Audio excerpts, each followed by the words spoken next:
Thank you, John, and thank you all of Granada Forum. You folks really represent what I fantasize will happen all across this great land, as a matter of fact, around the world. You've heard a number of speakers in the past that have enlightened you on a variety of subjects. The one tonight, this is very apropos that it be Halloween. This is probably the worst story you've ever heard. I spent a great deal of time trying to not want to believe this. But unfortunately, the evidence is that support not only Cathy O'Brien's story, and the other evidence is that, that Senator John DeCamp from the Nebraska cover-up, Franklin cover-up as it's known, support what you're going to be hearing tonight. In addition to that, there has been a tremendous amount of information that has surfaced over the past really 3 years that has come from people who have been on the front lines. Not only therapists, but we have got generals and colonels from all branches of the military and members of intelligence that have provided us with literally tons of documentation, not only supporting Cathy's story, but thousands of others just like her. Cathy O'Brien is not unique. I wish she were, because if she were, I would not be in front of you right tonight, because it would mean that this problem went no further.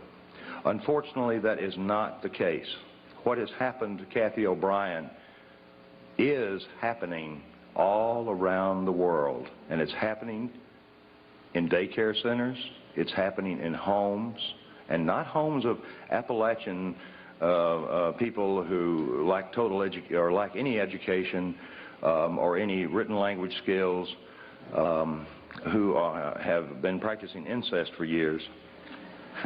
This is happening as a result of a very coordinated effort that has come out of the intelligence communities, again, from around the world. My role in all of this is relatively simple, but nevertheless complex. I'm going to give you all a background tonight of about a few minutes of MK-Ultra information, and I request that you all write some questions down for us. We cannot take verbals. We will take written questions. You don't have to sign them or put your name down there, and we'll attempt to answer as many as possible. Please make the questions relevant to the subject matter, because I can't, nor can Cathy, discuss what we may surmise are other victims, other than the ones that are the most obvious ones, like Timothy McVeigh. And again, it is not our experience. We have no proof. We only have Mr. McVeigh's admissions and some other information that would support it. But that's an example of our limits.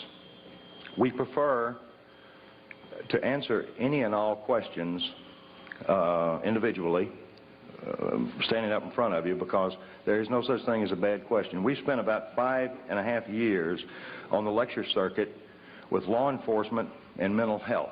Now, that was done to protect us. It was also done to ferret out as much information as we could regarding other survivors, as well as ferreting out information through law enforcement, or I should say cooperative law enforcement, who were like you all. They're free thinkers, and they knew something was going on, but they didn't understand it. I will attempt to give you as much background on myself so that you'll have some understanding of how I was able to do what we've accomplished, Cathy and I. But our main concern, of course, remains the same focus, and that is to get this information out to the populace of this country and all the other countries that are affected, and we don't know of many that aren't, and also to affect Cathy O'Brien's institutionalized daughter, Kelly, who, by the way, went into an institution when she was 8 years old, right after I rescued them, and she remains in that institution or an institutionalized setting to this day. I don't know how many of you all can imagine being a child and being raised in a mental institution. But I can assure you it is not a pretty sight, even though Kelly has not been mistreated as she had been prior to going into the institution. External control of the mind is not something new. It's thousands of years old. It's recorded in caves. It's recorded the exact formula for trauma-based mind control in the Egyptian Book of the Dead.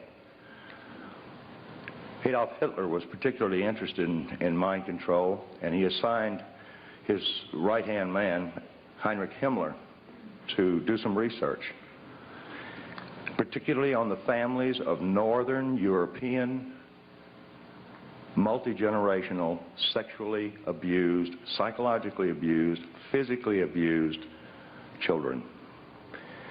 You see, I'm sure each of us understands, those of us that read the Bible and understand its literal interpretation about the sins of the father, understand what multi-generational abuse means. In this case, multi-generational abuse, and that begins, by the way, at birth,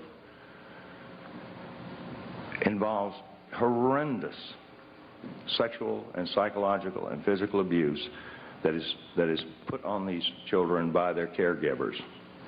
Well, Adolf Hitler knew pardon me, that these people who are abused become very, very receptive to external control of their mind. They also develop some incredible abilities, like 44 times visual acuity. Now, I know that it doesn't take a rocket scientist, pardon the pun, to figure out how we could use somebody with 44 times the average person's visual acuity. It's called special forces. Special forces individuals are screened very carefully. Now, back when I was working for the Defense Department in a project known as MK-Ultra, which was the exact project that Adolf Hitler assigned Himmler to do on multi-generationally abused children, I saw nothing of what Cathy O'Brien is reporting. I saw no abuse. What I saw in the prison systems and in the mental institutions were people who had a chance to recover their lives and their mind. I saw things that were very benevolent, and I really and truly believe the information that I was seeing would eventually reduce our prison and our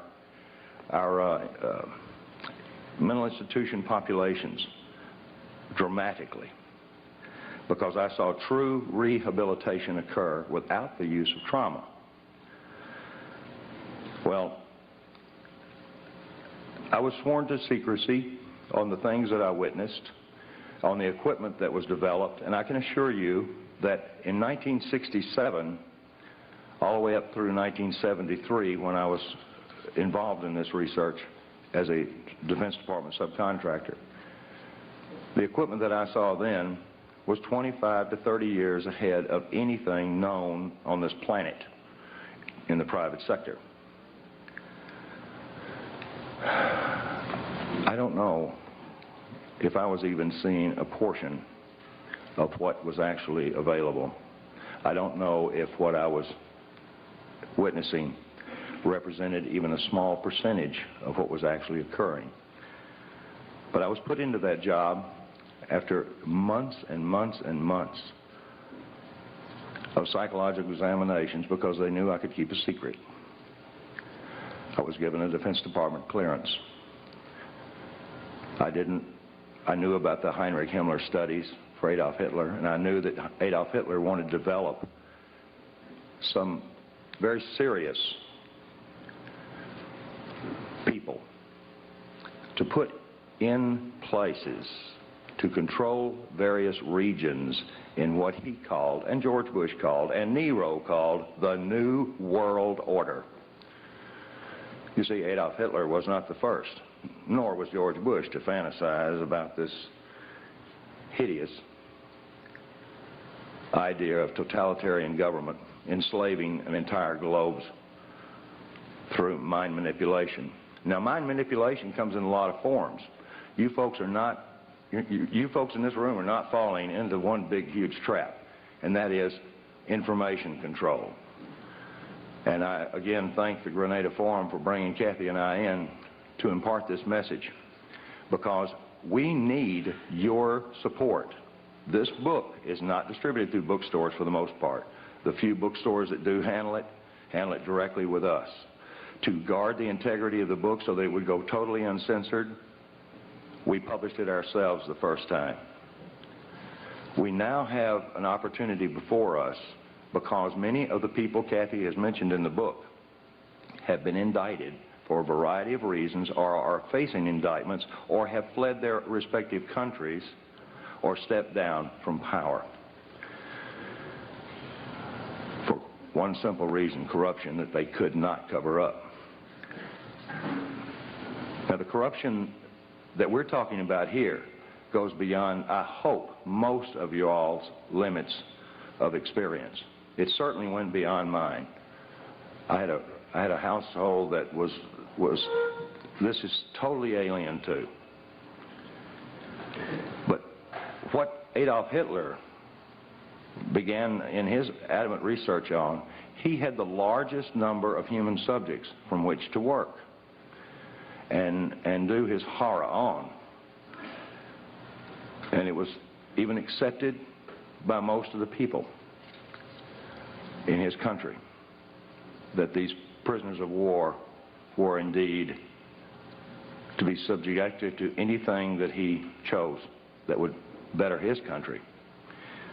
Well, MK-Ultra took on the same scientist, because in 1947, when the National Security Act was formed, there was a project that was developed called Project Paperclip. There was a few airlines at that time that were cranked up. Capital International Airlines was one of those airlines. I was vice president of Capital Airlines for a period of time. Capital International Airlines. This is very similar to the hat that they wore.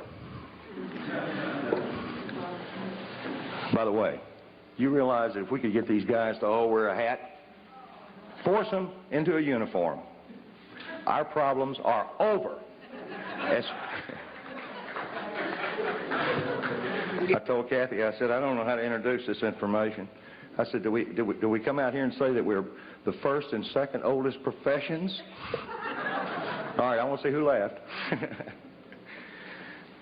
Well, Cathy O'Brien certainly is a remarkable person, but I can assure you the prognosis for recovery of someone who has been horribly abused before age 5, before the brain is fully formed, the recovery I should say the level of recovery is very good. These people can lead normal, productive lives, even though they've experienced, in most cases, a lifetime of horrific abuse. That was the thing that surprised me the most. Now, there are a lot of survivors out there. There are a lot of survivors in various levels of recovery. Cathy is, again, the only one that we know of that is vocal, that has written a book, that's been validated, and we haven't been locked up. Now, I want everybody in this room to understand that neither Cathy or I are suicidal. And we just came back from Arkansas, and I want to tell you, Cathy and I were invited over there to spend 4 days with the investigators because they had found one chapter of her book they were actually able to validate. I said, well, give it to me in print. And they said, we can't do that. I said, well, okay. Can I use this recording? I was only joking. They patted me down before I went in. But no, these people are what I consider friends of yours and mine. Now, if there are any CIA operatives in this room, you don't have to hold up your hand. But I'll tell you where I'm staying, and I want you to come see me alone. Particularly if you're trying to disrupt what we're doing. Because this information that Adolf Hitler was developing, we developed through Project Paperclip. Project Paperclip was the importation of Nazi and fascist scientists into this country after World War II that saturated our universities, saturated our Fortune 500 corporations, saturated NASA. It built NASA. And it has infiltrated every aspect of society with its filth. Filth in child pornography,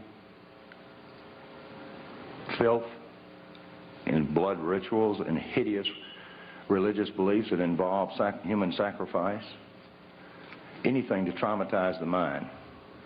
Some of these, I'm approached by a number of avid researchers that say, well, this is Satan behind it. Well, I want to tell you, these are people behind it, because I worked for the airline that brought these folks in. I had no idea what I was involved in, but I was recruited by Capital International Airways for the purposes that I could keep my mouth shut, and I worked on a need-to-know basis. Most operatives do not know who they're working for. There are over 86,000 of them in this country. Now you divide that by 50 and see what you come up with. This place is crawling with Big Brother. The KGB never had that many functioning operatives in high levels as we do in this country. 1984, George Orwell's book, really was a grim prophecy that has come true. Most people are saying, we got to stop this New World Order from taking over. It's already here. We're in it. Now let's understand who the players are and some of their tools. Mind control, whether it be trauma-based mind control to develop a totally robotic human being, is one type. Fortunately, it requires a great deal of horrible trauma that somebody's got to put on to these people. And it requires something more than just pushing a button on a console. There is equipment available now that we cannot protect ourselves from. And the amazing part about this equipment is it's available to everyone in this room. I don't quite understand the philosophy about making pain field generators and another device called an MDD-1, which uses a dual coil electromagnetic pulse system, which affects our cerebral cortex. Stops logical thought. You couldn't balance your checkbook if one of these things were turned on, nor could you think to turn it off.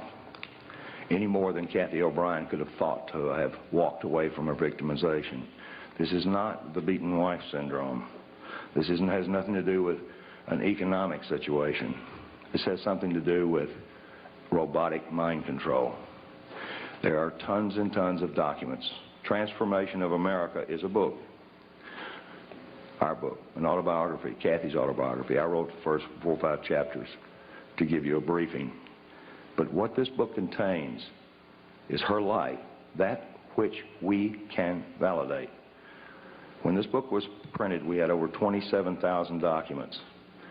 27,000 documents fit into 5 file cabinets. We now have over 3 tons of paperwork. General Russell Bowen recently, I won't say fled, he didn't like that, I'm sure. General Russell Bowen, who was one of the originators, and he's set up Operation Watchtower, the CIA's drug op. By the way, how many of you believe that the Central Intelligence Agency is the world's largest drug dealer? Can I see? Okay. So that makes our country the largest drug dealer on the face of the earth. And I resent this. I know now why the intelligence community did not want me for an officer. I know now why I was not privy to some of the stuff that I am now, unfortunately, very privy to. Because I think I'd have blown the whistle on them. There's a lot of whistleblowers out here now, and you folks are getting to hear them. You've been hearing them for years. This is one of the longest, oldest running groups that I'm aware of. I see a lot of familiar faces out there. And I see some people that, if they were in my position, would do exactly the same thing Cathy and I have had to do. I'm not into this. I was hired because I could keep secrets. This is against my programming. But I can assure you of this. It would be against God and everything that I am if I didn't get up here and talk and present Cathy O'Brien so that she can present her story.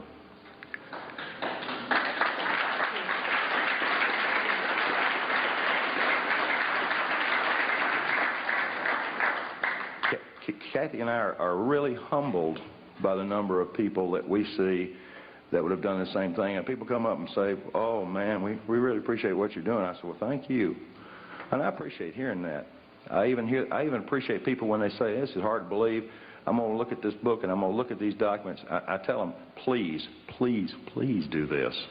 Look in the back of our book and you'll get a thumbnail sketch of some books that you can get that are written by doctors, intelligence officers, and a number of other concerned professionals who present the elements of what Cathy experienced.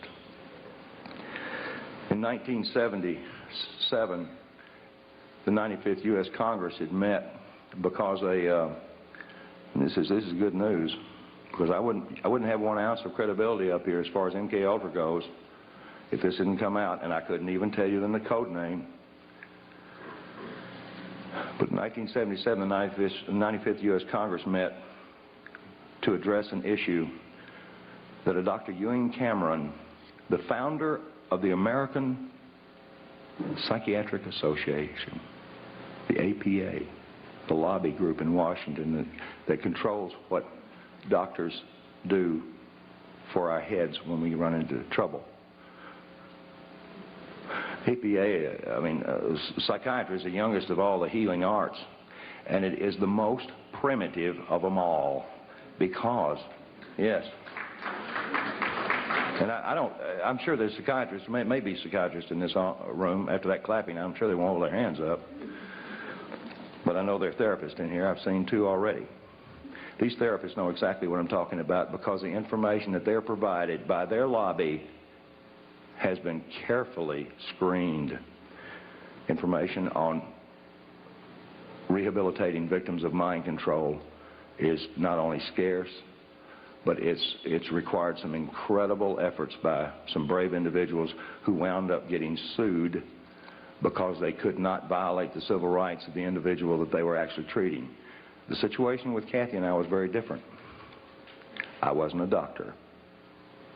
I wasn't a psychiatrist. I had no insurance or practice or license to protect. So I kept Cathy from reading newspapers. You see, when I rescued her on February the 8th, 1988, she didn't know her name, how old she was, or where she'd been. I'd seen this with people involved in espionage, and I immediately thought that Cathy had been an information courier, even though she was dressed like a prostitute,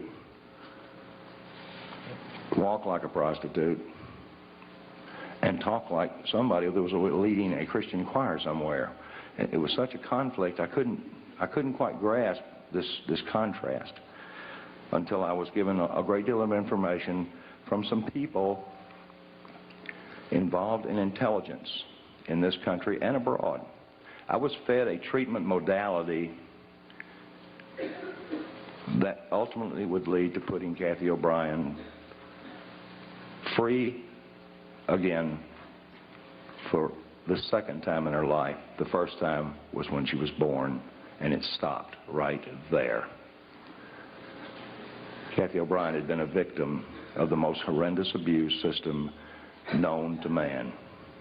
The type of mind control, again, that Adolf Hitler thought that he could use on certain individuals, putting them in positions of extraordinary power and having invisible strings, the master puppeteer, to their minds and what they said.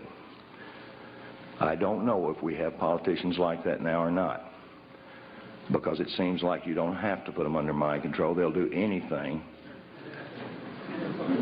that corrupt members of Congress persuade them to do. I've known several corrupt congressmen that didn't have to be blackmailed with sex, that didn't have to be enticed with money or drugs. They just simply were corrupt. You see, a sociopath is a very outgoing individual. Leaders. Yeah, leaders. Yeah. Unfortunately, sociopaths have no conscience, no expression of soul. They do not relate to anyone else's pain except it gives them pleasure.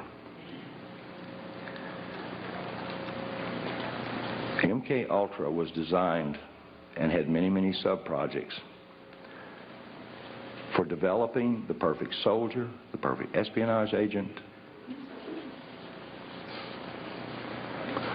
things that I was told that would cover an area of our national security that no soldier and no diplomat could possibly cover. No one told me that we were using them as drug mules and prostitutes. No one told me that we were using them for breeders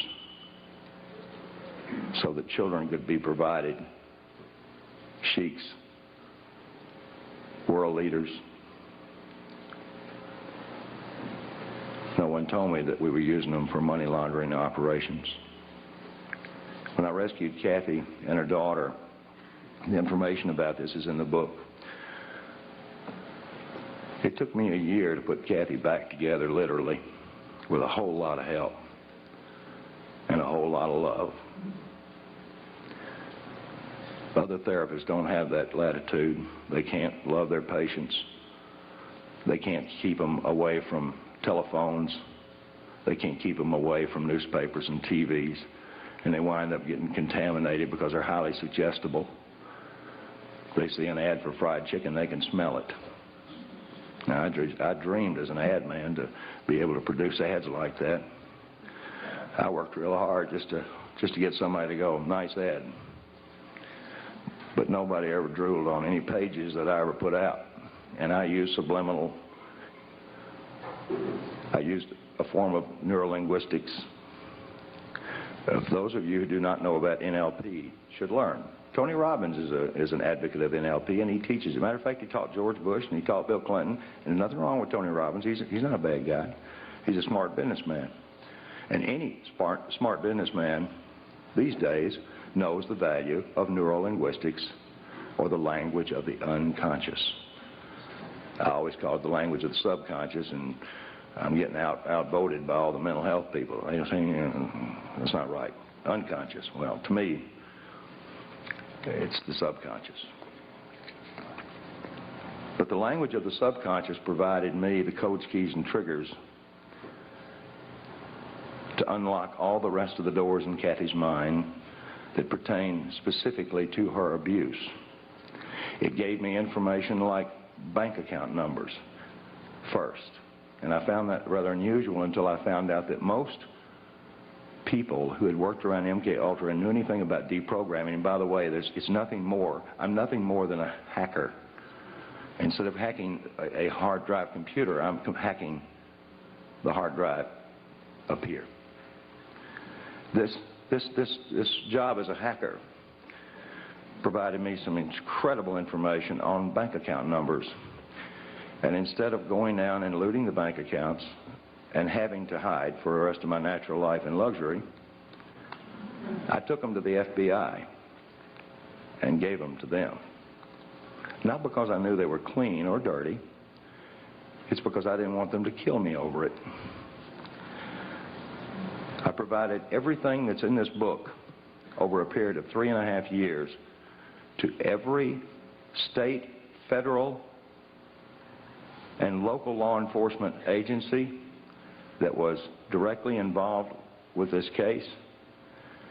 And the names of over 1,000 agencies and people are in this book. I wanted to get this before Congress. I wanted to get it before Congress like happened in the 95th U.S. Congress in 1977, when the wife of a Canadian cabinet member had gone in to a mental hospital in Montreal where Dr. Ewan Cameron was practicing. I wonder why they say practicing. And she came out as a vegetable. Well, the cabinet member, I don't recall his name right now, he was just incensed on trying to find out what had happened to his wife. They put her through horrific electroshock tortures and every other conceivable torture, drugs, hypnosis.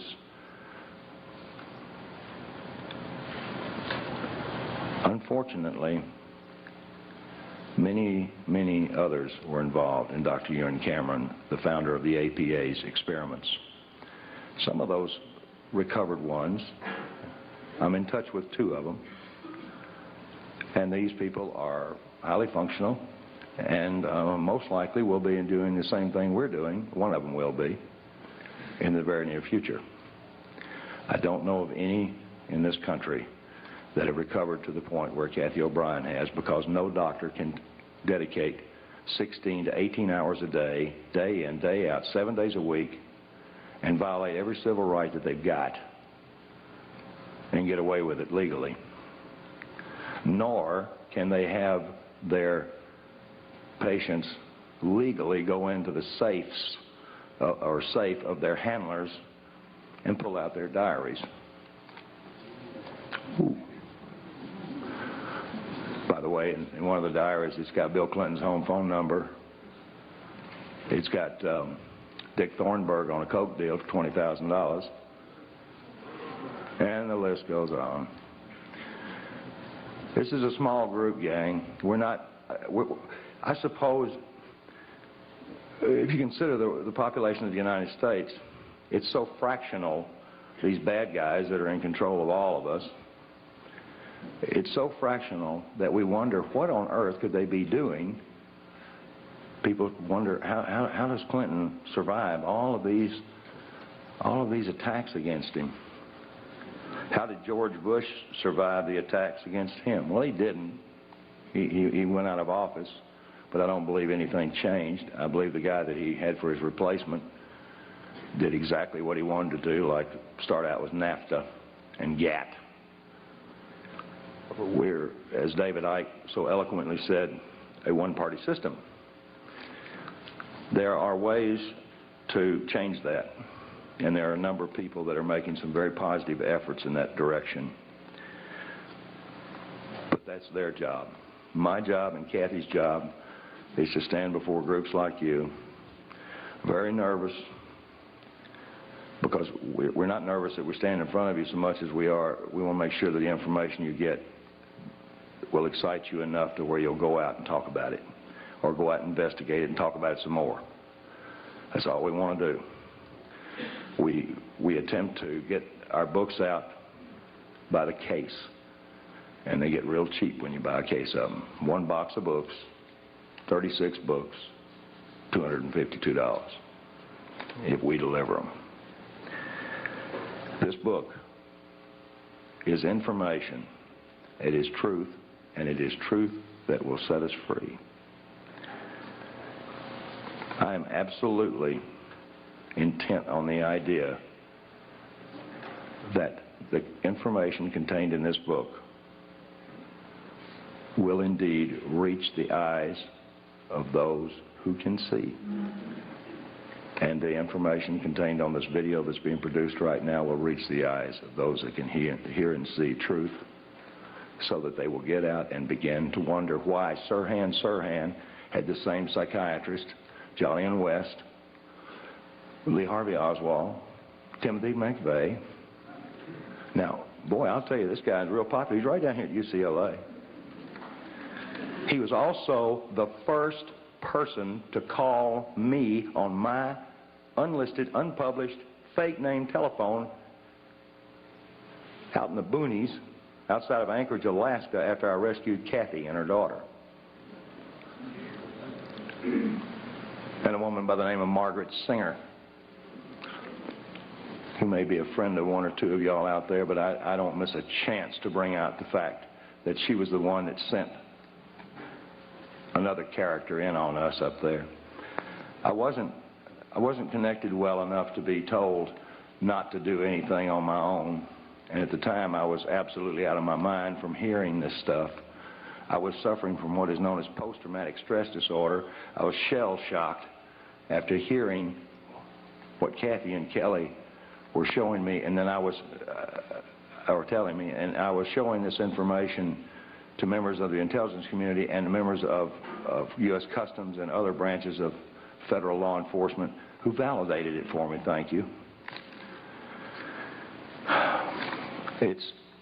I apologize to everybody that buys our book and reads it, because I tried to make my portion of it informative enough to where it wouldn't hurt you. And I told Cathy that she had to include enough detail in the book, such as the anatomical details of her alleged abusers, so that we could get them into court and make them drop their pants.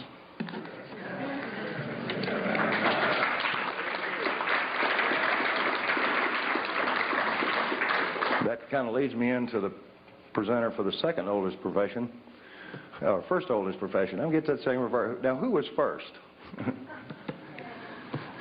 Well, I don't know. It's a long debate in the intelligence community whether prostitutes or spies came first and second. I don't know.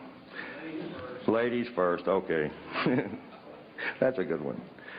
At this point, I'd like to present Cathy O'Brien, the person who rescued my spirituality.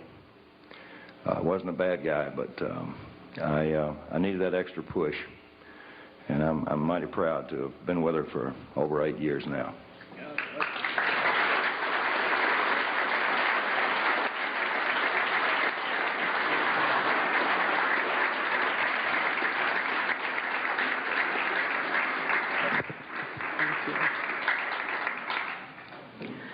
I want to thank each and every one of you for coming out here tonight to arm yourselves with knowledge about a tool that's being covertly used to usher in what Adolf Hitler and George Bush termed New World Order, and that's mind control.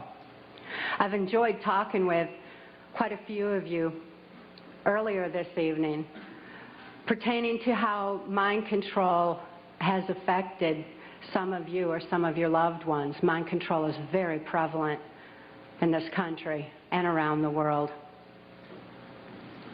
These criminals that are in control of our country operate on the philosophy that secret knowledge equals power. Many government secrets and personal reputations were staked on the belief that I could not be deprogrammed to remember those things that I was supposed to forget. They were wrong. For as intelligent as these perpetrators are, they're limited in their thinking by their own immorality. They don't have wisdom. They don't think deep. And they never considered the strength of the human spirit. They never considered what would happen when a good man like Mark Phillips gained knowledge of their secrets and used them to restore a mind rather than control one. I know that I'm extremely fortunate to have survived my CIA MK-Ultra Whitehouse Pentagon level trauma-based mind control victimization. Now that I'm in control of my own mind and ultimately my free will, I'm telling everything that I witnessed and saw and heard and photographically recorded behind the scenes of this New World Order effort. By telling their secrets, their power is eroding.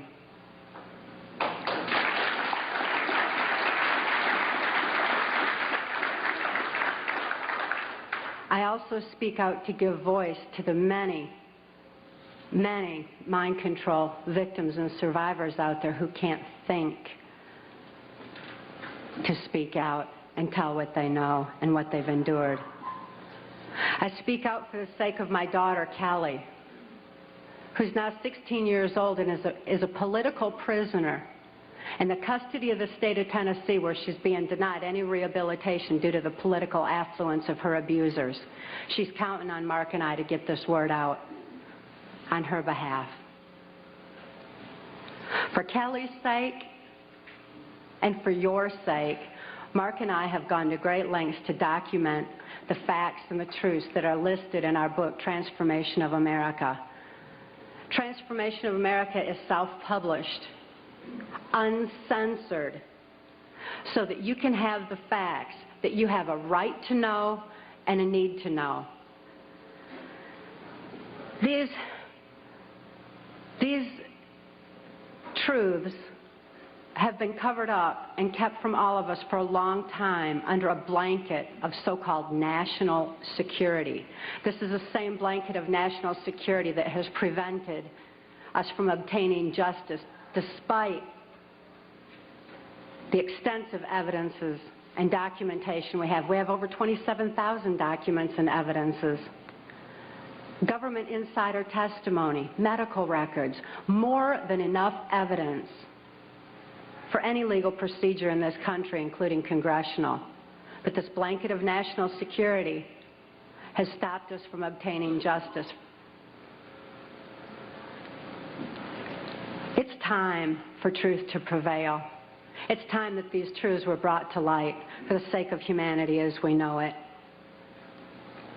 I'd like to begin by defining mind control by my experience. I realized that my experience was extreme, that the extensive, total robotic, absolute mind control I endured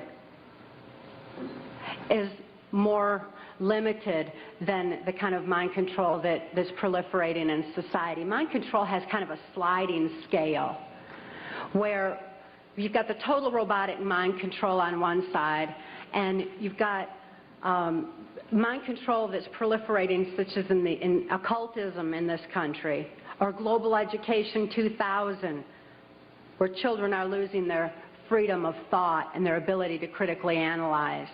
There's so many different aspects of society that are affected by mind control in varying degrees. It's imperative that this information get out. And as I explained, my victimization, it certainly can be applied to all different facets of mind control and mind manipulation. And as Mark and I have heard so many, many times from people who have read the book and heard us speak out, that this is a thread that's tying things together. All of a sudden, this whole new world order is making sense. The erosion of constitutional values, the erosion of morality in this country, all of a sudden, it begins to make sense when we learn about mind control. I was born in 1957 in Muskegon, Michigan, to a multi-generational incest-based family. This means my father was sexually abused as a child, my mother was sexually abused as a child, and they were sexually abusing me. My father sexually abused me as far back as I can remember, and I've often heard him state that he began substituting his penis for my mother's nipple while I was still an infant. I tell you this so that you can understand that my sexuality was confused in infancy. It was put into an area of my brain that's much like survival, like eating and drinking would be. I tell you these facts so that you can be better armed and understand what's happening in society. And name names. Mark and I name names in our book, Transformation of America, not so that I can say, well, I was in the White House with so-and-so. I mean, I missed the whole glamour part. But this is so you know who the problem is and where these problems lie. The sexual abuse that I was enduring was so horrific that I developed dissociative identity disorder. This used to be termed multiple personality disorder, and I'm so glad they've changed it to dissociative identity disorder because it really more aptly describes the compartmentalization that occurs when a person endures trauma that is literally too horrible to comprehend. Even though I couldn't understand that what my father was doing was morally wrong, the pain and the suffocation of his abuse was so extensive that I developed dissociative identity disorder. It certainly was incomprehensible. There was no place for it in my mind to deal with such horror. Therefore, I developed a compartment in my brain, a little area behind amnesic barriers that was actually the neuron pathway shutting down in my brain in order to compartmentalize the memory of the abuse so that the rest of my mind could function normally as though nothing had happened. So if I'd see my father at the dinner table, I didn't remember sexual abuse. But as soon as he unzipped his pants, the part of me, that part in my brain that knew how to deal with that horrific abuse, the neuron pathways actually physically opened up so that that part of my mind could deal with my father again and again and again as needed. I certainly had a lot of experiences within that compartment that dealt with my father's abuse. But I didn't have a full range of perceptions. I had a very limited perception, a very limited view. Therefore, I'm so glad it's not termed personality anymore. I developed another compartment in my brain to deal with my mother's abuse. Her abuse was primarily psychological. She suffered from dissociative identity disorder herself, and I don't hold her accountable for her actions the way that I do my father, who is fully aware of what he was doing. My mother, in spite of her inability to control herself, destroyed any remnants of self-esteem that I might have developed. And her abuse was so horrific that I developed another compartment in my brain just to deal with my mother. I developed another compartment to deal with the child pornography that my father was subjecting me to. He was earning his living as a worm digger on a 6th grade education and supplemented the family income with child pornography that was being distributed through the local Michigan mafia pornography ring. At that time, there's a criminal faction of our government that was interested in targeting children such as myself for mind control, because this compartmentalization of memory was something that they deemed ideal for keeping government secrets. After all, if I couldn't think to remember, how could I tell about it? Additionally, people who suffer from dissociative identity disorder develop a photographic memory behind those amnesic barriers, because the brain has a defense mechanism that when trauma occurs, it photographically records events surrounding trauma. And an example of this would be that many of you who are old enough to remember, when John F. Kennedy was assassinated, most people know exactly where they were and what they were doing, because this was an event that traumatized the nation. And this exemplifies how the mind photographically records events surrounding trauma. So behind these amnesic barriers, I had a photographic memory, which the government deemed ideal for programming. That way I could deliver messages to and from government leaders, or in my case, also drug lords, who were involved in funding the black budget and funding the New World Order controls. They're interested in programming me so that I would deliver the messages verbatim. When I delivered messages, I delivered exactly what I was told, using the voice inflections of my abusers, with no conscious comprehension of what I was even saying. It was just a tape recorder just parroting out exactly what I'd been told. Another aspect that the government was interested in is that as a dissociative identity disordered person, I had no concept of time, because I was going from compartment to compartment of my brain with no memory of what had happened before. Therefore, I had no ability to even keep track of time, and a concept of it was just absolutely impossible. And it also makes for, if I didn't know what I was doing earlier, I wouldn't know to be tired while I was overdoing something else. Therefore, a person who suffered from dissociative identity disorder had extensive physical endurance, just superhuman strength and ability to keep going and going and going and going. Dissociative identity disorder persons also develop 44 times visual acuity. Very often that's why you see them wide-eyed with the whites around their eyes, because they're actually taking in more of their surroundings than the average person. 44 times more detail than the average person sees.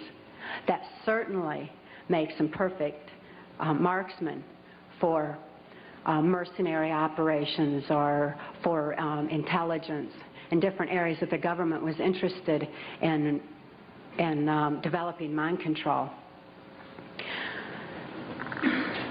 a chosen one or a prime candidate for mind control because of the sexual abuse that I had endured. My sexuality had been enhanced. Therefore, I was used as a sex slave and also delivered messages to and from these government leaders.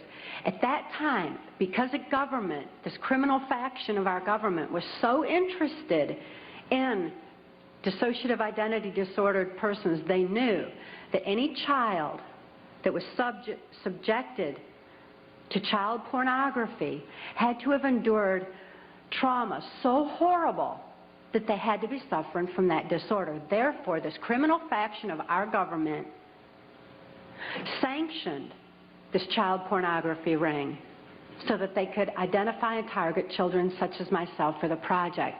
At that time, the politician, local Michigan mafia politician, the politician who was protecting this Michigan mafia pornography ring was a guy named Gerald Ford. This is the same Gerald Ford that went on to become the first unelected president of the United States. Gerald Ford, I never perceived his political affluence. I only perceived him as another abuser like my father, because Gerald Ford also sexually abused me as a child and sexually abused me right on through my mind control victimization until Mark rescued my daughter Kelly and I in 1988. Gerald Ford is not a pedophile per se. He's what I refer to as trisexual. He'll try anything. Any age, anybody, anytime, anywhere, just as long as he had control. Because he had a perversion of power, in addition to his interest in mind control. Therefore, it was Gerald Ford who came out to our house and explained to my father how to raise me in the project according to government specifications. My father had been caught sending this child pornography through the U.S. mails, and therefore he was approached and told that if he sold me into that project, that he would gain immunity from prosecution. My father remains free from prosecution to date for so-called reasons of national security. My father thought it was just absolutely wonderful and immediately sold me into the project. He felt like the government condoned child abuse. So did I. I certainly felt like the government did. And my father went on to have 5 more children to raise in the project, so there were 7 of us in all. The rest are still awaiting freedom. Once my father agreed to sell me into the project, I was taken routinely to Mackinac Island, Michigan, which is a political retreat where the Michigan governor's mansion is located. It was a bohemian grove of sorts where politicians met and discussed New World Order controls, where they discussed mind control of the masses, mind control in the school systems, how to use occultism as a trauma base. One of my sexual abusers at that time was the Prime Minister of Canada, Pierre Trudeau. Pierre Trudeau is a professed Jesuit. Now, the Jesuits are an intelligence arm of the Catholic Vatican. There's a criminal faction within these Jesuits. I'm certainly not saying all Catholics are bad, nor am I saying all CIA is bad or all politicians. There's good and bad in everything. But nevertheless, Pierre Trudeau represented this criminal faction of the Catholic Church, of the Jesuits, who believed in mind control of the masses because they wanted to be the one world church in the New World Order. The money that was being brought in through the church was funding New World Order controls. And he firmly believed in mind control. Another sexual abuser of mine was then Michigan Senator and later U.S. Congressman Guy Vanderjagt. This is the same Guy Vanderjagt that went on to head the Republican National Committee that put George Bush into the office of president. It was at Mackinac Island, Michigan, when I was 13 years old, that I was dedicated to the senator who had become my owner in this mind control project. That's U.S. Senator Robert C. Byrd. Senator Byrd is a Democrat from West Virginia. And again, as you'll notice as I reveal any names, that this doesn't have anything to do with party lines. Democrats and Republicans both are involved, because it's not about party lines, it's about who's for the New World Order and who's not. Nevertheless, Senator Byrd had been in office as I've been alive. He's still in office today. He's been head of our Senate Appropriations Committee, which means he held the purse strings of our country. He decided where money would be spent. And I know from having witnessed and experienced and saw so much behind the scenes that Senator Byrd was appropriating money in directions that would allow for New World Order controls. Not only that, but my father, for having sold me into this project, was granted a lucrative military contract for making camshafts for military automobiles and all. My father became extremely wealthy on his 6th grade education. Senator Byrd, as my owner, would decide where I should go, when, what operations I would be forced to carry out during the Reagan-Bush administration, what places I should be taken specifically for mind control programming. Senator Byrd directed all of my activities. Also around that time, I'd made my first communion in Muskegon's St. Francis de Sales Church. Having made my first communion, I also endured an extra ritual after that was referred to as the Rite to remain silent. That's R-I-T-E, as in ritual. This involved Congressman Vanderjagt and the head of our church at that time, a Father Don. And they subjected me to an occult blood ritual. This was so horrific.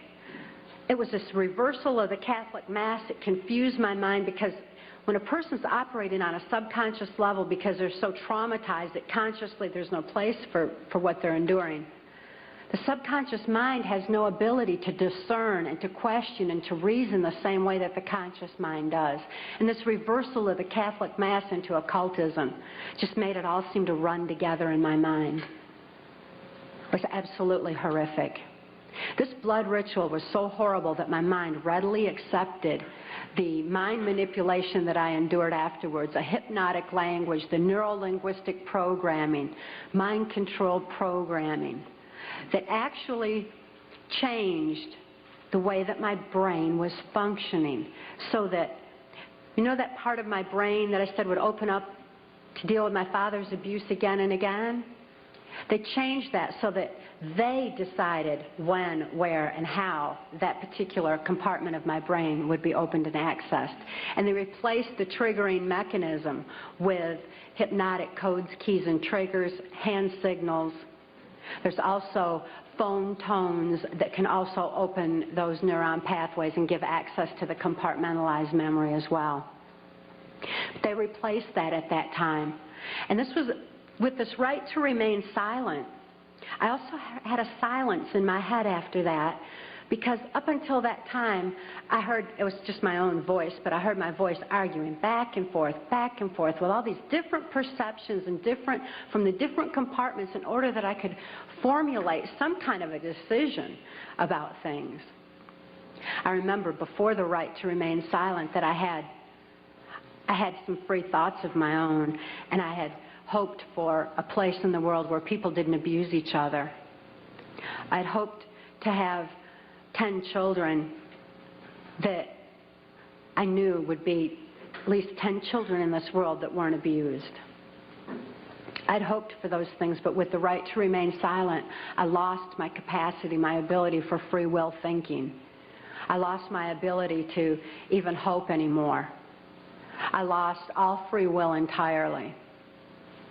This right to remain silent silenced this argument that always went on in my head, and instead, all I ever heard from that point on was the voices of my abusers directing me, telling me exactly what it was I was supposed to do.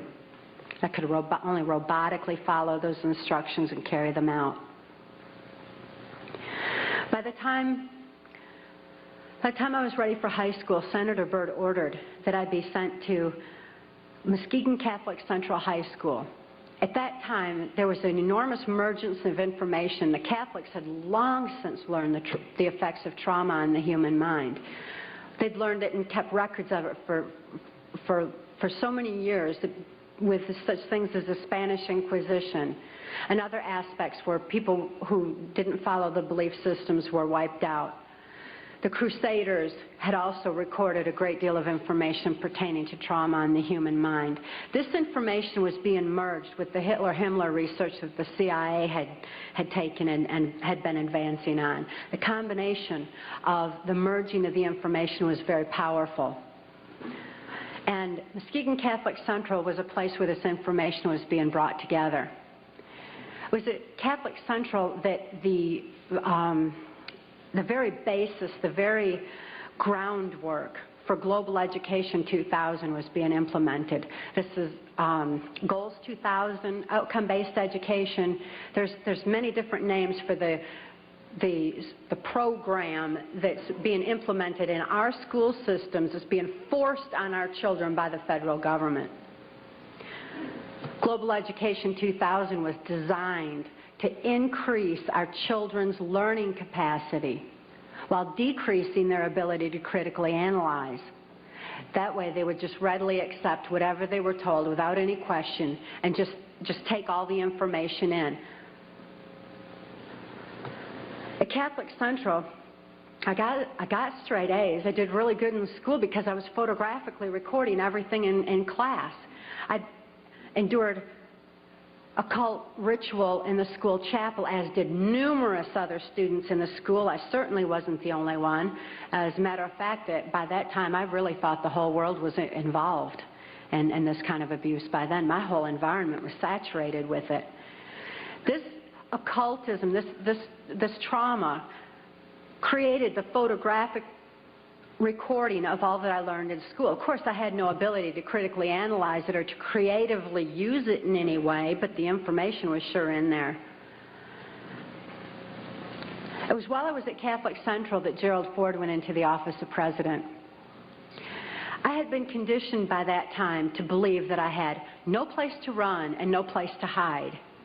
This is a phrase that's used to lock in mind control victims of varying levels. There's no place to run, no place to hide. We're watching you. I certainly felt like I had no place to run and no place to hide. Who would I turn to? I couldn't turn to my parents. I couldn't turn to my church. Couldn't turn to my school. Couldn't turn to the local politicians. And now I couldn't even turn to the President of the United States.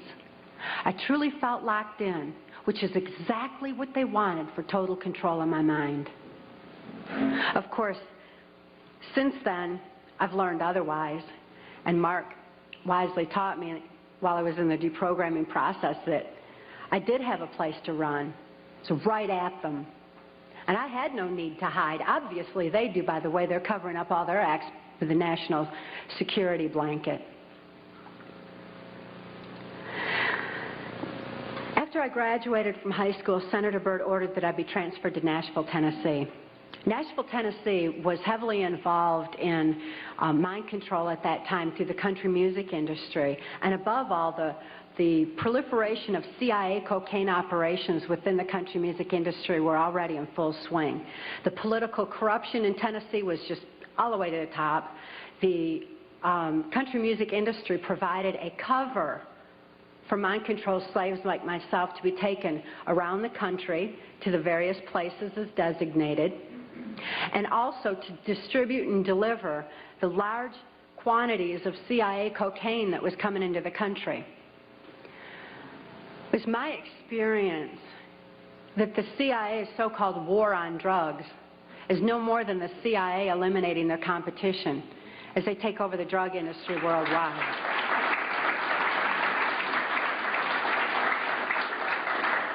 They took their war on drugs to our street corners and turned our streets into a bloodbath. The country music industry provided the cover for distributing the cocaine, so Senator Byrd wanted me to be within the country music industry. Besides that, he fancied himself an entertainer of sorts, and he fiddled on the Grand Ole Opry from time to time. When I was first sent to Nashville, he was playing on the Opry that night, and he had a musician behind him, a guy named Wayne Cox.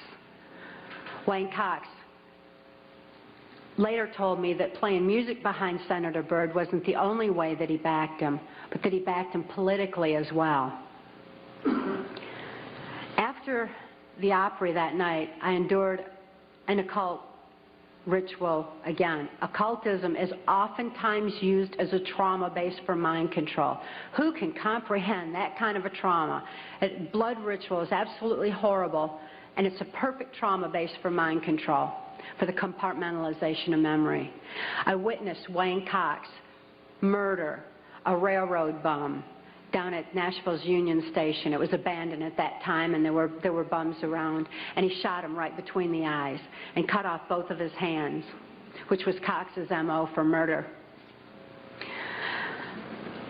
After this blood ritual, this horrible trauma, I was programmed that Wayne Cox would be my first handler in MK-Ultra mind control. As my handler, Wayne Cox would follow Senator Byrd's directions and instructions, and above all, he would be subjecting me to more trauma sufficient to satisfy the numerous compartments Senator Byrd wanted developed in my brain for mind control programming so that I could carry out various operations during the Reagan-Bush administration.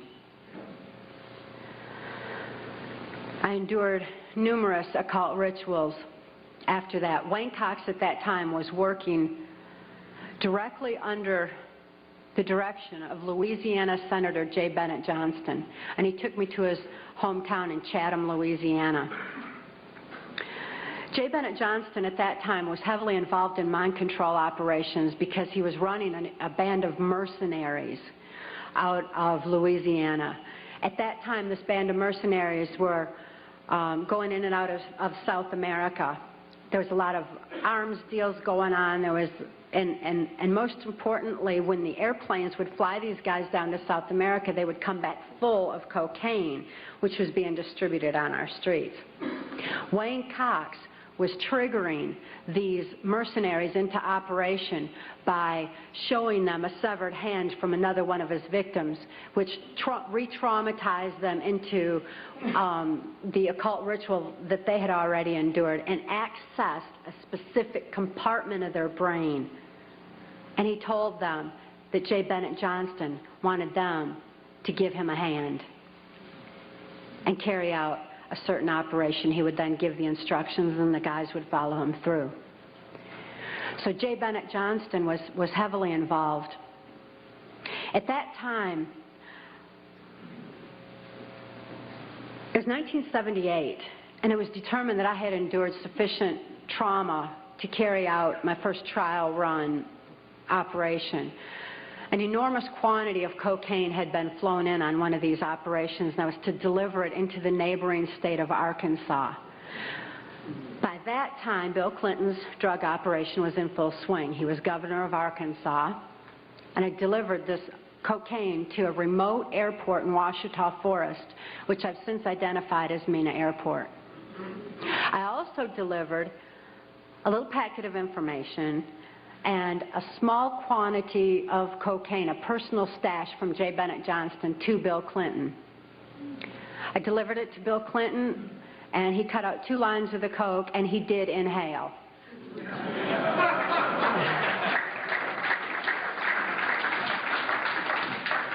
That certainly wasn't the only time I saw Bill Clinton using cocaine. My sexual experience with Bill Clinton was extremely limited, in spite of the fact that I was a sex slave. It was my experience that Bill Clinton is bisexual, leaning far more towards a homosexual end. All I've ever seen him involved in was the homosexual activity, with very limited experience with him myself. Whereas my experience was much more prevalent with Hillary Clinton, because Hillary is also bisexual, leaning more towards a homosexual end, and it was she who accessed my sex programming to fulfill her perversions. Around this same time, J. Bennett Johnston subjected me to some other mind manipulation that involved, instead of an occult theme, an alien theme. Now these guys who are manipulating my mind and programming me for mind control purposes claimed, and these criminals in control of our country as well, claimed to be gods, demons, and aliens, in order that I feel totally helpless, in order that I felt like they were beyond my realm to affect. And it certainly worked at that time. J. Bennett Johnston told me that he was an alien. He told me that he had been part of the Philadelphia experiment, and when the ship disappeared, it came back a spaceship.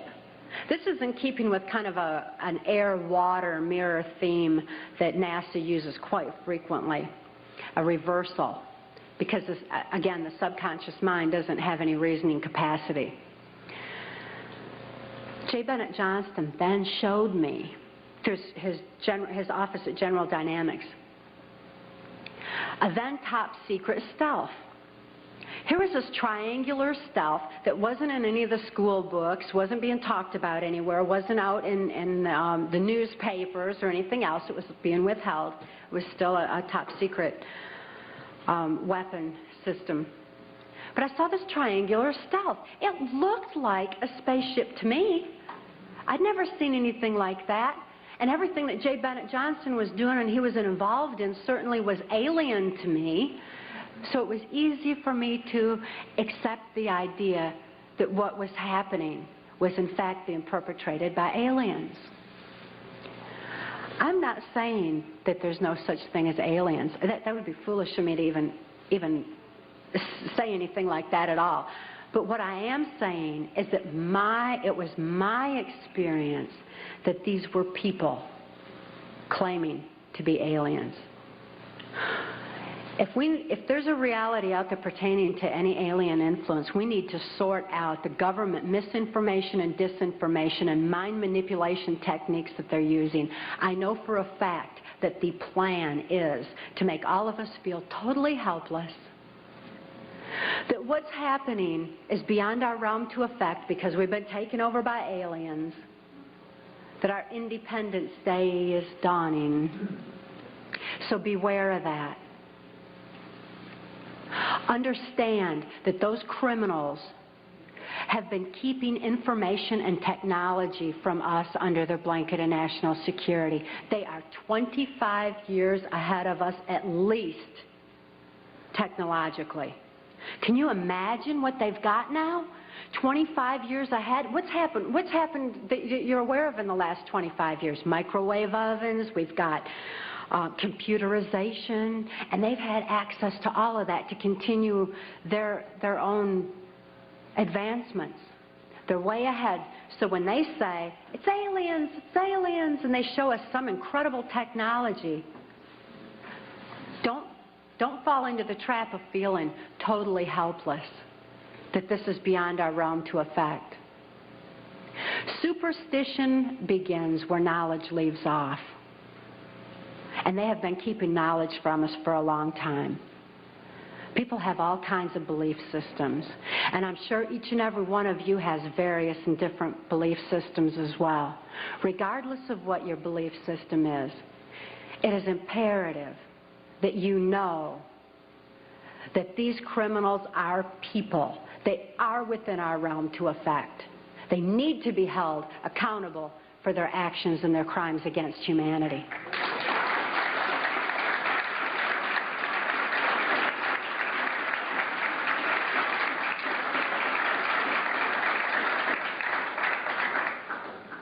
It was 1980 and my daughter Kelly was born. She was born directly into the MK-Ultra Mind Control Project on a much higher level, a more sophisticated technological level than I was subjected to.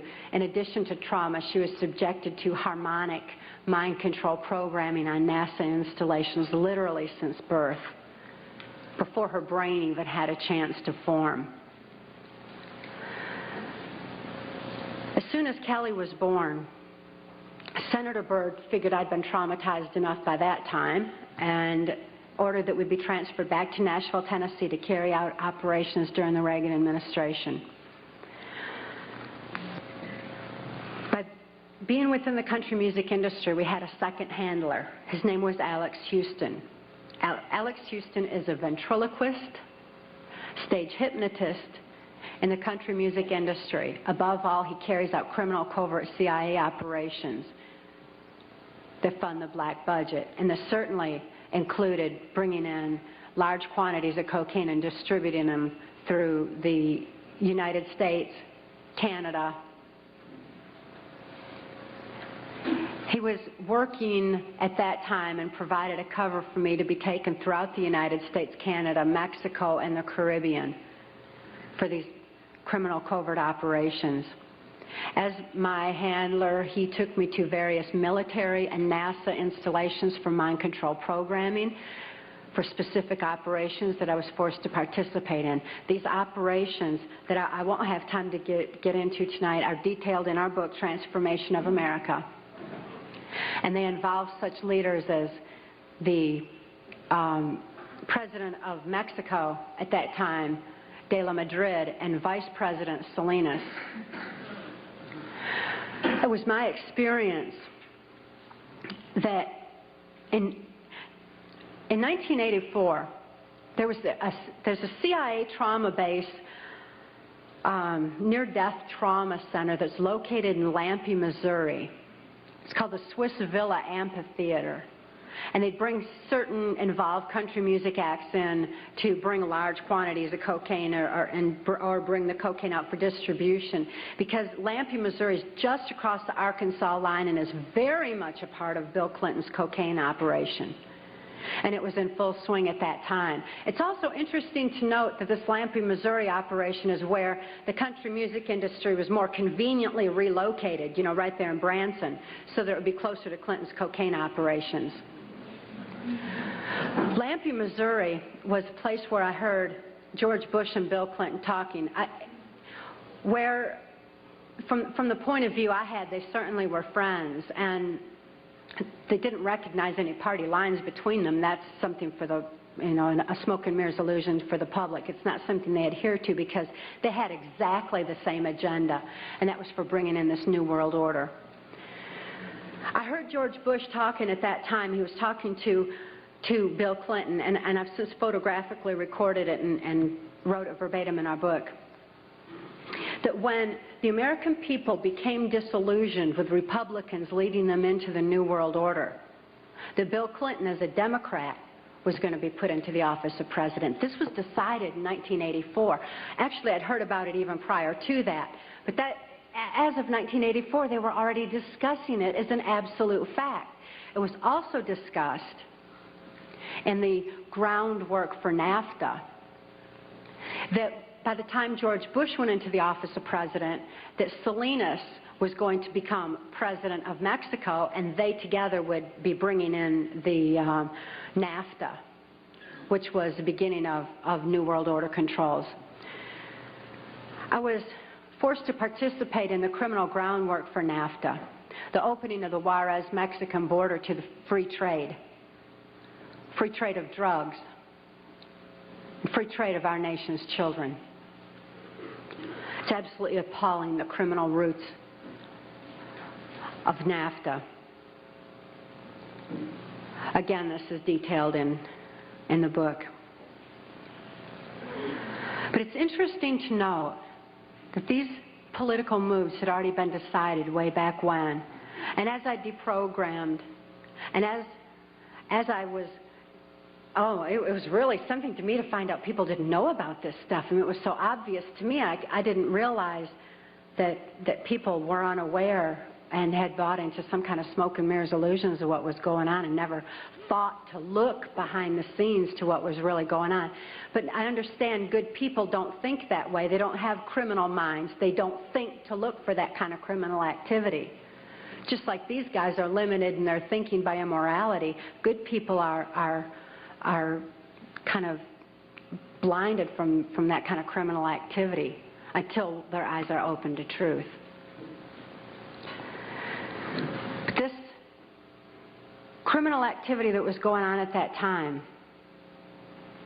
The people that were involved were following directions from George Bush. I don't purport to know it all. I don't purport to know that George Bush is at the very top of all this, but he is as high up as I knew. It was my experience that Ronald Reagan answered to George Bush, not robotically, not under mind control, but willingly, because George Bush was respected for what he knew about bringing in the New World Order. Consider his past. George Bush first began with the United Nations. Then he went on to head our CIA. Then he ran our country through 3 administrations that I'm aware of, the Reagan administration, his administration, and the Clinton administration, because Reagan and Clinton both answered to him. Mexican President de la Madrid answered to him and knew that Salinas was to be coming into power, and Salinas had more influence in Mexico at that time than de la Madrid, that, as far as my experience was concerned. Also, Saudi Arabian King Fahd followed orders from George Bush, as did the Prime Minister of Canada, Mulroney. In 1983, I heard Ronald Reagan and Mulroney discussing the New World Order. Senator Byrd had acted in the capacity of a pimp and prostituted me to Reagan, and I was present at this White House cocktail party. Now, Ronald Reagan certainly provided a wonderful smoke and mirrors illusion for all of us. For those of you who don't want to believe that he's involved in this, he told you he's an actor.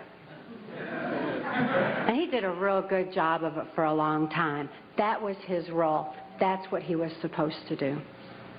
Nevertheless, I heard Ronald Reagan telling Mulroney that he believed the only way to world peace was through mind control of the masses. I know from experience there's no peace of mind under mind control.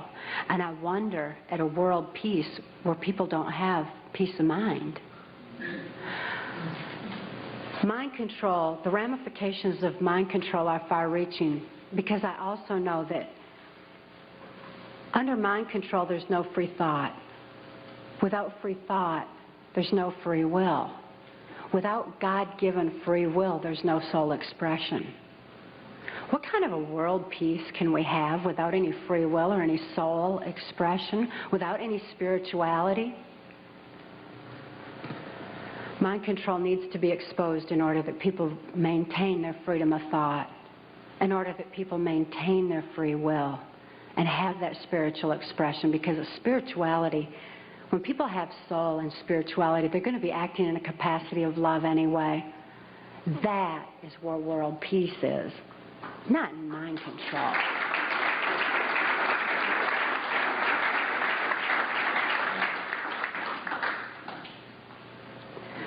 By 1988, I'd been forced to participate in numerous operations against my will, all of which I certainly would never have done.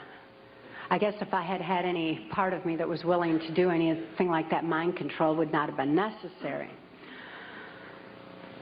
I'm appalled at what I was forced to participate in, but I am relieved that this information's getting out, that people are passing the book Transformation of America hand in hand, hand to hand, so that hand in hand we can take back our country. This information is information that you have a right to know and a need to know, and their controlled medias are not going to suppress truth. Truth prevails.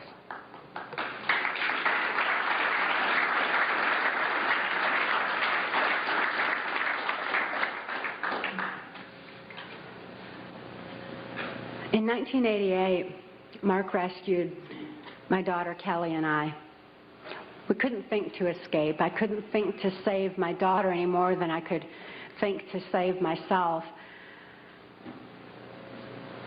And all those childhood hopes and dreams were certainly hadn't come to fruition. When Mark rescued Kelly and I, we didn't have any ability to even hope for good people. We didn't know they even existed. We didn't have a capacity to trust anyone. It wasn't within our realm of experience. I couldn't think to reason that Mark was a good guy. But I'd seen him with his animals. And even though I didn't have any ability to consciously reason, and Kelly didn't have any ability to consciously reason things out or to think things out, we had this extra sense developed. We sensed things very strongly. After all, when you consider that we use, 10% of our brain, we'd been like blasted into other parts of our brain, and these parts of our brain were real perceptive on what's considered, I suppose, psychic levels by some definition. When we had a sense for things, kind of like the animals did. And we noticed that the animals loved Mark. He had these raccoons that he'd rescued. He had 3 raccoons, and they all loved him, and they hugged him, and they wrapped their arms around his neck, and they patted on his face and kissed him. And, you know, that was really a neat thing for us to see, because we had only seen our animals abused. We lived on a farm. We had lived on a farm, and we had dogs and cats and horses and cows and guineas and chickens and all kinds of animals, all of which Alex Houston tortured or killed to keep us in line to, you know, if we didn't do this, this would happen to our pet. And we loved our animals. Please bear this in mind, that people who abuse children oftentimes abuse animals. If you see someone abusing an animal, keep your eyes open, look further, make sure those kids are safe. I've never seen an exception to this rule. Not that there's not one out there somewhere, but I've never seen an exception to it. So it was very telling to us that these animals loved Mark. Additionally, when he came in and rescued us, I mean, here we were under the gun of the CIA. Everything was very precarious, to say the least. I was 30 years old. I was supposed to be killed, as most mind-controlled slaves are at the age of 30. Besides, I was considered too old for sex by that time, so I was supposed to be wiped out. But Mark came in and rescued me from certain death, and rescued my daughter from a fate much worse than death, and took the time to rescue our animals.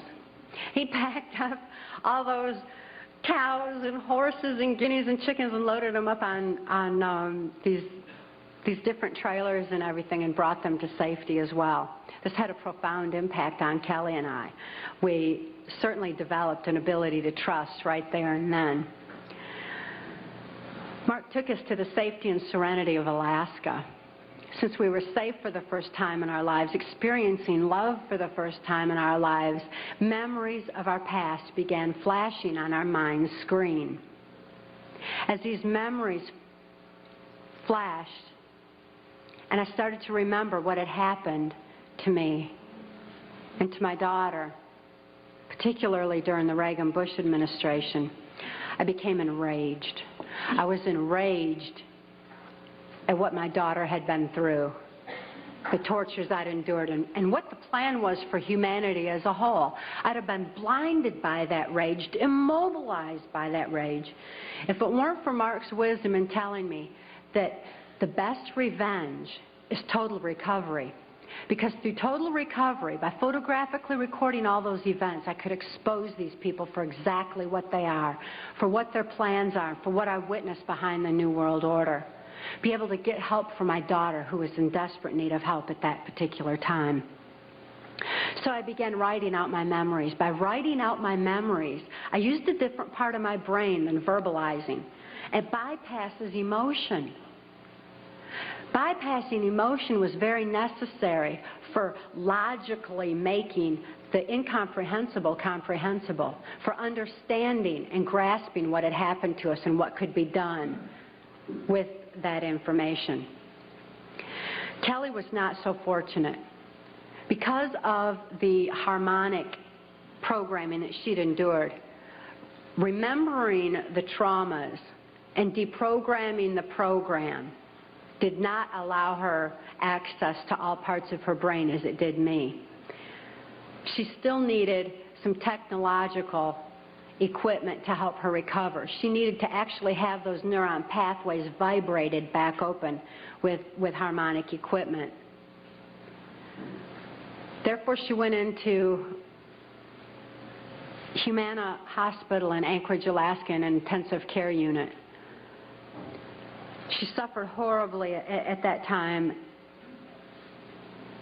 and responded only to some psychological intervention and not to any conventional medications. Kelly was actually suffering respiratory failure because mind control has advanced to the point where they know the ins and outs of the brain and the mind so well that they know how to program not only the subconscious but to go into the primitive mind, the very area of our mind where blinking, breathing, and circulatory, heartbeat, all that is regulated. And they could go in there and put death programs in place. In my daughter's case, it was respiratory failure, so that in the event that she ever had cause to remember, which they never expected could happen, but in espionage, that can happen. We've heard of that, where the brainwashed and where they have the memory accessed. So they wouldn't have to take the old cyanide pill anymore like they used to, like spies used to.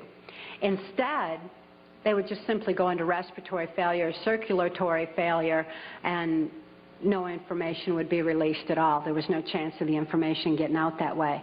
Since my daughter was being raised to be, was genetically and mind controlled, being brought up to be in espionage, she had that program in place and it went into effect. Because of the medical attention that she needed, she became quickly thrust into the illegal and immoral custody of the state of Tennessee, where she remains today. The violations of laws and rights that proliferated in her so-called legal case were extensive. We had one clean district attorney that went in and told the judge that he was violating constitutional rights and human rights in my daughter's case, and cited law after law after law, and the judge interrupted him and said, but laws do not apply in this case for reasons of national security. This certainly raises a question. What does national security have to do with a documented, validated, and proven rape and molestation of a child's mind and body?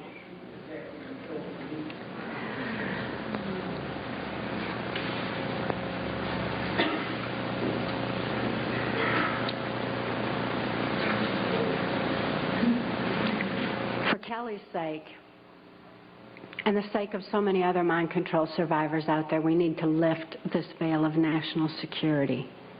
We need to repeal the 1947 National Security Act.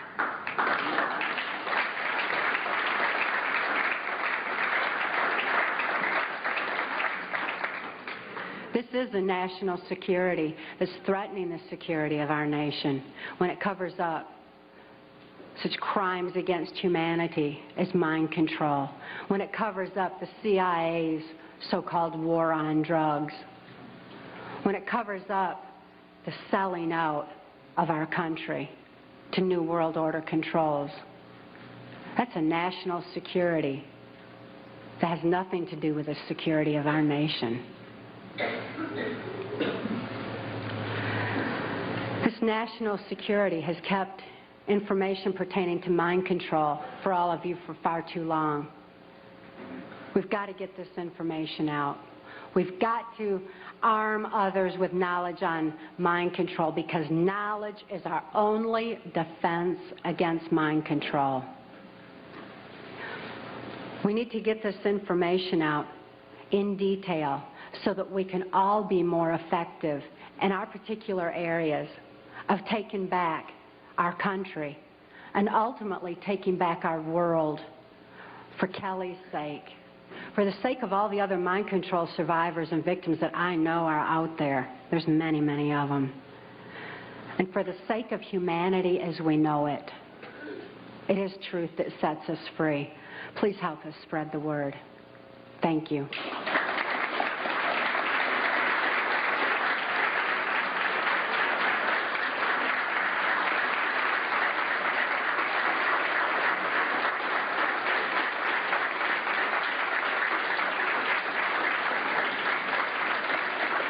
Thank you all.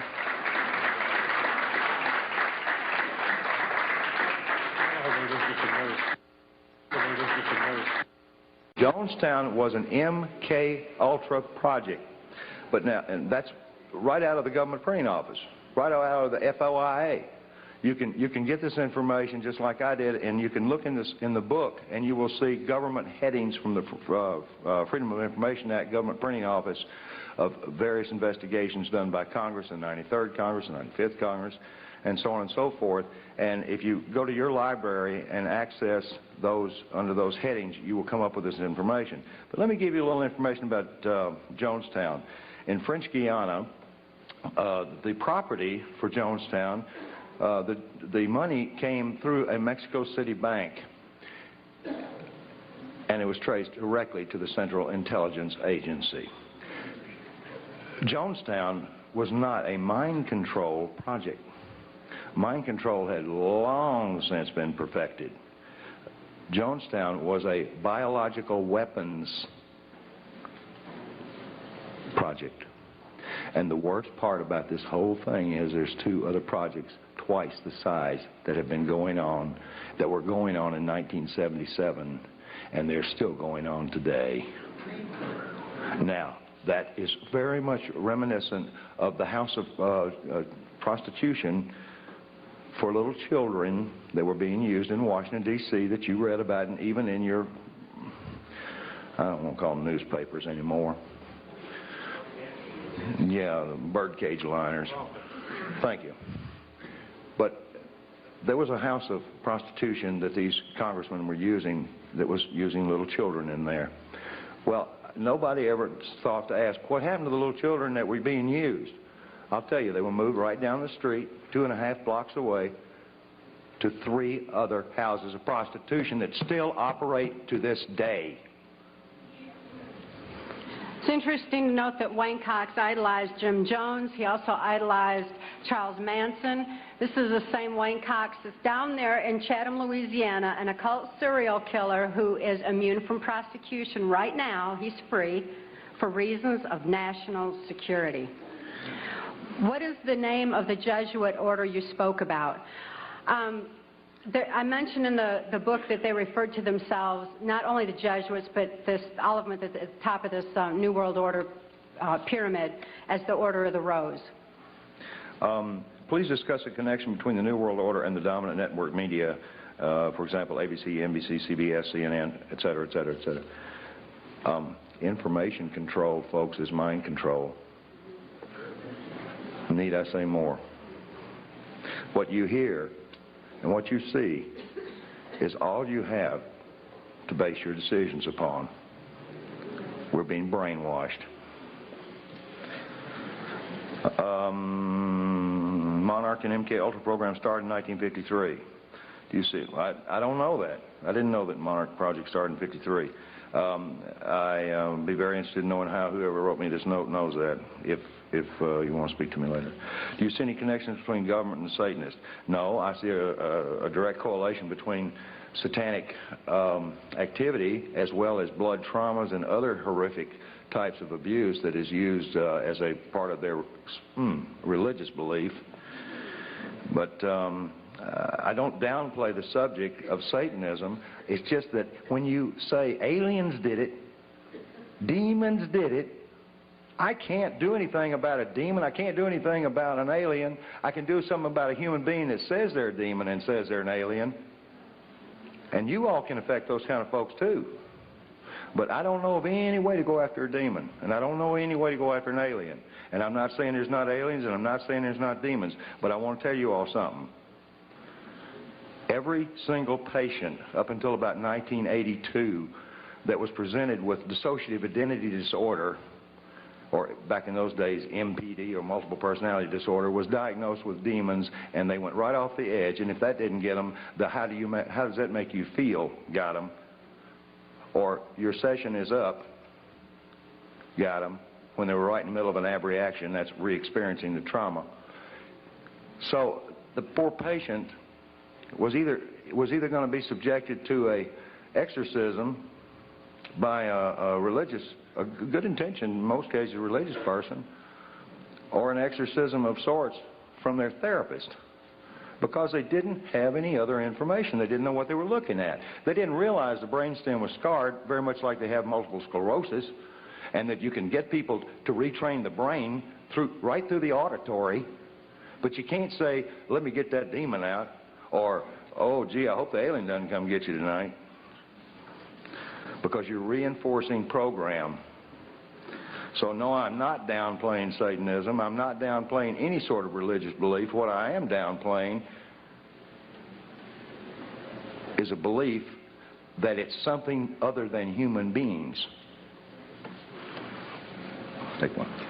How much mind control is in the mass media? For example, last year there's no such thing as black helicopters. As of last month, everybody knows the military has black helicopters. Mind manipulation in the media is extensive, and they're controlling us by controlling our information. The same way that they're controlling children through the information that they're being fed in the school system. To answer another question, yes, it is in our school systems now.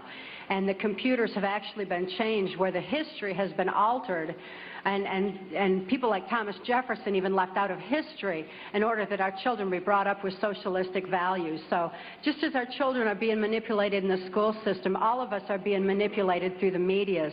We need to be especially careful that when trauma occurs in this country, that we're not losing any more of our freedoms, that our freedoms aren't eroding further, because they know that the traumatic effects on your mind are making you more susceptible and more suggestible and receptive to whatever controls they want to implement.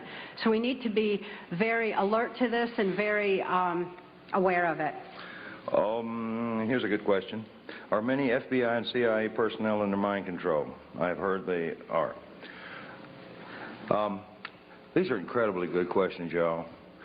And I'm going to answer this question the best way I know how. I don't personally know anybody under mind control working for the CIA or the FBI.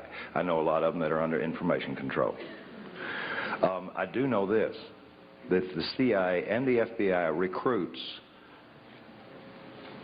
Mormons with favoritism who have just come off of their mission. Thank you. Now, these gentlemen are very receptive to taking orders. They are highly suggestible, and they are ones who I know are being manipulated. There is a disproportionate number of Mormons in both the FBI and the CIA. I do not find that to be an indictment of the Mormons. Matter of fact, we'll be in Salt Lake City speaking on the 13th of November, addressing a number of concerned Mormons because of this very subject.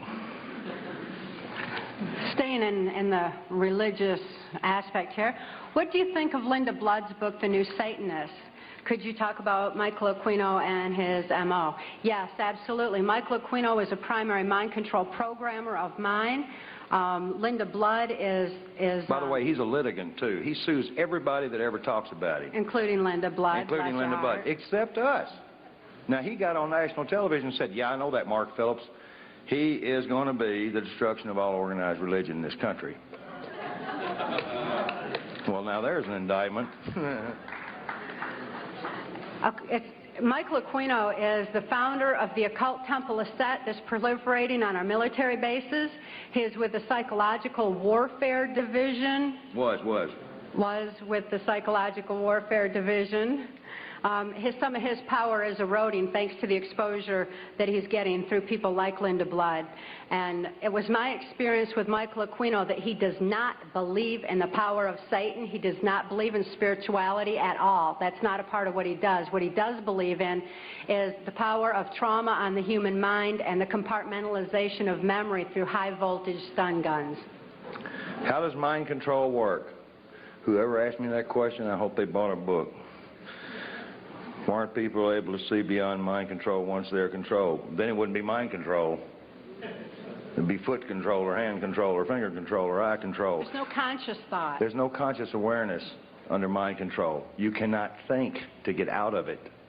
There's no reason to get out of it because you don't even think that you're being abused. You don't think. That's the simplest analogy I can give you. You are a reactionary robot. How do you get deprogrammed? with love, well, a lot of patience. The modality for doing that is in our book. It's a 15-step one, and no therapist can legally do it. I can, and I'm not doing it anymore. How come the powers that be haven't killed either of you? Two reasons. How many people in here believe in God? All right. Those that have your hand up know half of the reason. The other reason is we followed a very careful path to the proverbial barn. We did not make some of the mistakes that some of our predecessors have, for instance, in the Inslaw case and others. It's not that I'm any smarter. It's just that I listen well, and I know how to trust. Therefore, I know who to trust, even those that I have not seen.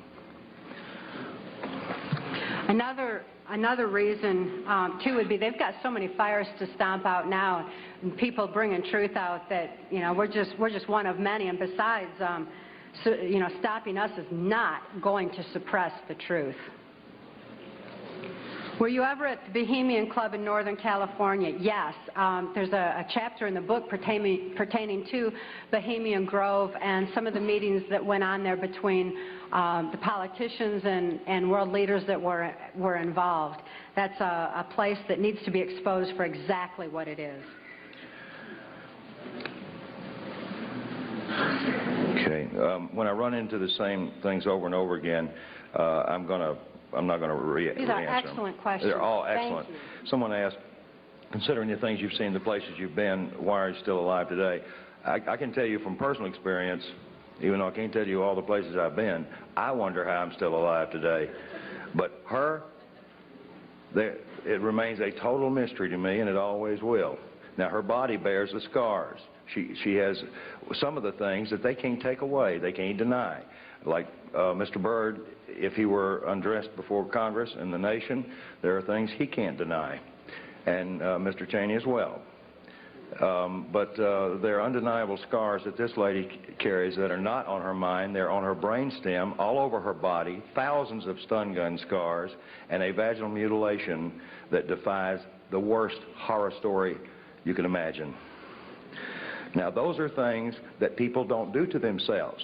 Now, I had a CIA boy who was pawning himself off as an enforcement officer with DEA, who was on assignment to U.S. Customs in Florida. That should have been a tip-off. He said, you know, FBI believes she had that done to herself. I said, of course she did, with a pocket knife, moron. I said, how in the world would anybody even find anybody evil enough to do something like that? And I tracked it down. It's an ancient Egyptian practice taught to Michael Aquino. And I understand from her that he is alleged to be the one that told her handler, Alex Houston, how to use carving knives to do it. He bragged that he was a carver. He carved people. Could you please elaborate on Ronald Reagan's involvement? Oh, yes, I could for a long time. I wish we had more time. Details are in the book. I need to bring up Ronald Reagan's situation. A number of us, you know, I've got my wall in my office covered in invitations from Ronald Reagan, from George Bush, and some other presidents. One I don't even want to mention, that I was invited to dinners and inaugurations and all sorts of things through my relationships with people in the community and in the State Department. When I heard this information, I wasn't shocked about Ronald Reagan, because when I was with Ampex Corporation in the early 70s, Ronald Reagan was governor of California, and he was in big trouble because he had encouraged a MK-Ultra mind control experiment to be instituted in the Vacaville prison here in California. And it made the congressional record. And Ronald Reagan is the governor that was the only governor of any state in the United States that got caught instituting trauma-based, chemical-based frontal lobotomy, and so on, and so on, and so on, and so on, mind control in our prison systems. And now it is rampant. As a matter of fact, this is the one subject you can get more information out of Congress on than any of the rest of them. Is there any link between the homosexual prostitution ring found operating out of Barney Frank's a few years ago on your topic tonight? I can't say that I'm an authority on this, but I talked to a bunch of psychologists and psychiatrists, one of which was privy to some medical documentation on one of the children that came out of that, and the answer is 100% yes, it's connected.